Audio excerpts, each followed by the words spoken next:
पहले के 7वें सवाल पे हमें समीकरण युग्म दिए गए हैं 10/x plus Y plus 2/x minus Y equal to 4, 15/x plus Y minus 5/x minus Y equal to minus का 2। इन्हें हमने रैखिक समीकरण युग्म में बदलना है। अभी ये रैखिक समीकरण युग्म में नहीं है क्योंकि इसमें चर राशि x और y जो है अपॉन में आ रही है, तो हम इनको पहले ऊपर पहुंचाएंगे। तो इसके लिए हम लिखेंगे उपरोक्त समीकरण युग्म से। इसमें जो पहली समीकरण दी गई है उसको हम लिखेंगे 10/x plus Y plus 2/x minus Y equal to 4 implies that, इसी को हम सरल करके लिख देंगे 10 into 1/x plus Y plus 2 into 1/x minus Y equal to 4 तथा समीकरण नंबर 1 मान लेंगे। ऐसे हम दूसरी समीकरण लेंगे 15/x plus Y minus 5/x minus Y equal to minus का 2 इम्प्लाइज दैट, इसे हम कह सकते हैं 15 into 1/x plus Y minus 5 into 1/x minus Y equal to minus का 2। इसको इक्वेशन नंबर 2 मान लेंगे। अब हमने x और y जो चर राशि है इसको हमने ऊपर पहुंचाना है, तो इसके लिए हम ये जो 1/x प्लस वाई आ रहा है ऊपर और नीचे यानी कि समीकरण नंबर 1 और 2 पे, इसको हम एक नई चर राशि p मान लेंगे। ऐसे ये जो 1/x माइनस वाई आ रहा है समीकरण नंबर 1 और 2 दोनों पे, इसे हम एक नई चर राशि q मान लेते हैं। तो माना 1/x plus Y equal to p, 1/x minus Y equal to q। इनके मान हम समीकरण नंबर 1 और 2 पे रख देंगे। तो हम लिखेंगे 1/x प्लस वाई तथा 1/x माइनस वाई का मान समीकरण 1 तथा 2 में रखने पर, तो जब इन मानों को हम समीकरण नंबर 1 और 2 पे रखेंगे तो समीकरण नंबर 1 बन जाएगी 10 into P plus 2 into Q equal to 4 यानी कि 10p plus 2q equal to 4। इसको हम समीकरण नंबर 3 मान लेंगे। ऐसे जब हम समीकरण नंबर 2 पे 1/x प्लस वाई और 1/x माइनस वाई की वैल्यू रखेंगे तो समीकरण नंबर 2 बन जाएगी 15 into P minus 5 into Q equal to minus का 2, यानी कि ये हो जाएगी 15p minus 5q equal to minus का 2। इसको हम इक्वेशन नंबर 4 मान लेंगे। अब हमारे सवाल से x और y विलोपित हो चुका है, उसके बदले सवाल पे p और q नई चर राशि आ चुकी है जो कि समीकरण नंबर 3 और 4 पे हमें दिखाई दे रही है। समीकरण नंबर 3 और 4 अब p और q में रैखिक समीकरण बन चुकी है जो कि AP प्लस बी क्यू धन c बराबर 0 के टाइप की है। अतः ये अभीष्ट रैखिक समीकरण है। हमने समीकरण युग्मों को रैखिक समीकरण युग्मों में बदलना था, तो हम ये बदल चुके हैं, तो इसलिए हम लिख देंगे समीकरण 3 तथा 4 अभीष्ट रैखिक समीकरण युग्म है। अब समीकरण 3 और 4 ही हमारे मेन समीकरण है। हमने इनको सॉल्व करके पहले p और q की वैल्यू निकालनी है, फिर हम p और q की वैल्यू रख के x और y की वैल्यू निकालेंगे। तो हम इन दोनों को विलोपन विधि से सॉल्व करते हैं। इसके लिए हम p के गुणांक समान कर लेते हैं। समीकरण नंबर 3 को हम गुणा करेंगे 3 से ताकि p का गुणांक 30 हो जाए, तथा समीकरण नंबर 4 को हम गुणा करेंगे 2 से, यहाँ पे भी हम p का गुणांक 30 बना लेंगे। तो लिखेंगे समीकरण 3 को 3 से तथा समीकरण 4 को 2 से गुणा करने पर समीकरण नंबर 3 को अगर हम 3 से गुणा करेंगे तो ये हो जाएगी 30p धन 6q बराबर 12। और समीकरण नंबर 4 को जब हम 2 से गुणा करेंगे तो ये बन जाएगी 30p माइनस 10q बराबर माइनस का 4। एक लाइन खींच लेंगे। p को विलोपित करना है, इनके चिन्ह समान है तो इसलिए इन्हें घटाना पड़ेगा ताकि नीचे वाली समीकरण के चिन्ह बदलें।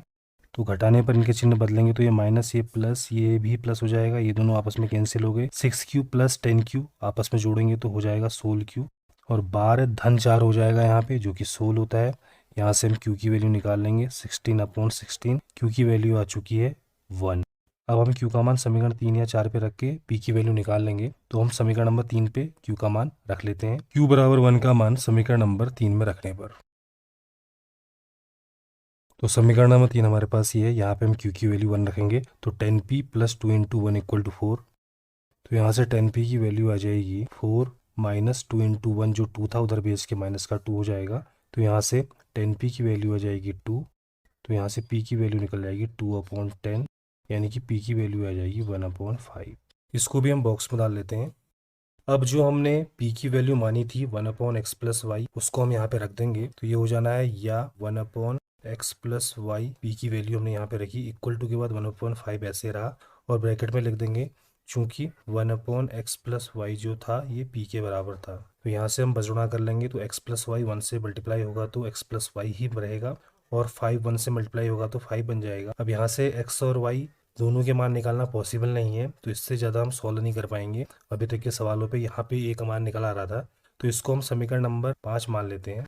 इसी प्रकार हम q की वैल्यू लेंगे। q की वैल्यू 1 थी तो पुनः q बराबर 1, और q का मान हम रख देंगे 1/x माइनस वाई। तो 1/x - y हो जाएगा 1, ब्रैकेट में लिख देंगे चूंकि हमने माना था शुरुआत में।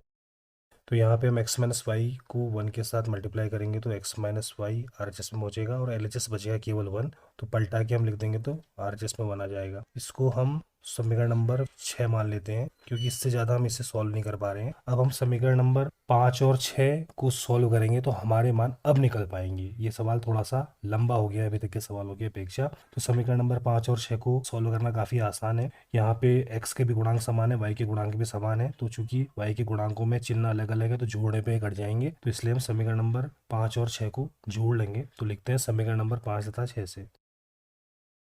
तो समीकरण नंबर 5 से x धन y = 5, समीकरण नंबर 6 से x - y = 1। एक लाइन खींचेंगे, जोड़ने पर लिखेंगे।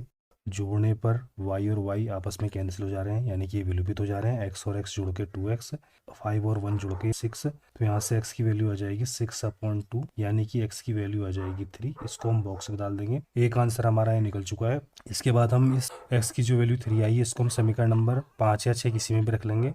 हम समीकरण नंबर 5 में x की वैल्यू रख लेते हैं, तो x का मान समीकरण नंबर 5 में रखने पर तो समीकरण नंबर 5 से हमें मिल जाएगा 3 + y = 5। तो यहाँ से y की वैल्यू आएगी 5 - 3, यानी कि y की वैल्यू आ जाएगी 2। इसको हम बॉक्स में डाल देंगे। ये हमारा दूसरा आंसर आ चुका है। लास्ट में लिख देंगे अतः x = 3, y = 2 आंसर।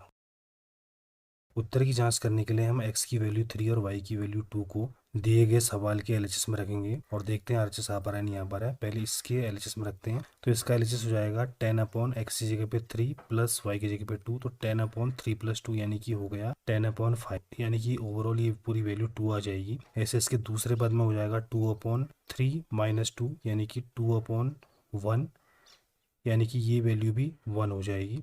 तो ये भी 2, ये भी 2 आपस में ऐड किया तो हमारे हिसाब से आता है 4। तो और इसके RHS में भी 4 है, यानी कि ये समीकरण तो सेटिस्फाई हो रही है। ऐसे हम x की वैल्यू 3 और y की वैल्यू 2 को इसके LHS में रखेंगे और देखते हैं कि RHS यानी कि -2 आ पाता है या नहीं आ पाता है। तो 15/3 + 2 यानी कि 15/5, यानी कि ये वैल्यू तो 3 हो गई है। माइनस के बाद वाला ये वाला हिस्सा 5/3 - 2 यानी कि 5/1, यानी कि ये टोटल वैल्यू माइनस का 5 हो रही है। तो 3 - 5 हमारे हिसाब से आता है -2 और इसके RHS में -2 है। तो ये समीकरण भी सेटिस्फाई हो रही है, यानी कि हमारे ये जो मान x के 3 और 2 आ रहे हैं बिल्कुल सही आ रहे हैं।